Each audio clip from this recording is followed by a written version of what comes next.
The most recent tracking data from the Bureau tells us that Cyclone Yasi is now on track to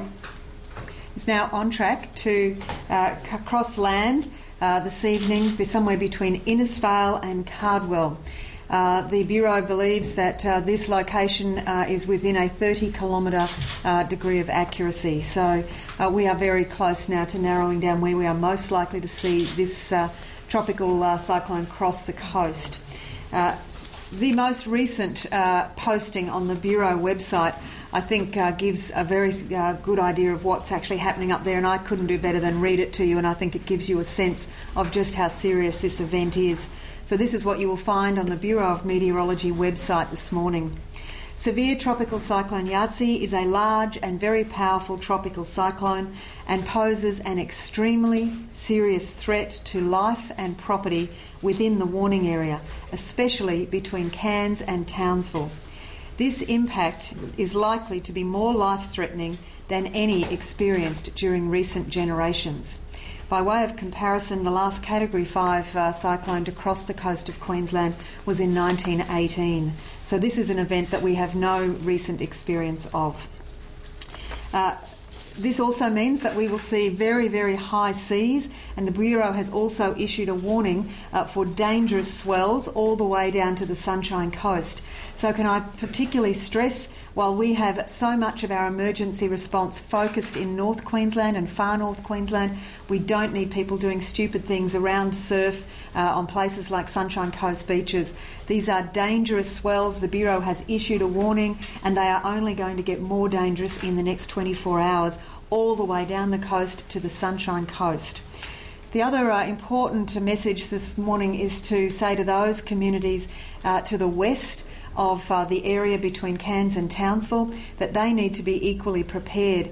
The cyclone is looking like it will be around Georgetown as a Category 3 cyclone around 9 a.m. tomorrow morning. So as this cyclone moves across the coast, it will slow down a little, but it will still be a very serious cyclone, Category 3, in towns like Georgetown, which normally you would never see a cyclone in. So the tablelands, the hinterland, and then towns to the west need to start preparing and understanding that this event will affect them and give cyclonic conditions. The cyclone has now passed over the Bureau of Meteorology's monitoring station on Willis Island.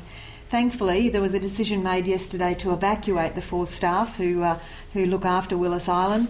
All of the measuring equipment and radar equipment has been taken out by the cyclone, and we now have no measuring data from Willis Island.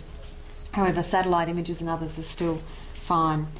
Cairns and Townsville airports are now closed, although Mackay Airport is continuing to operate, although it may close sometime in the next 24 hours.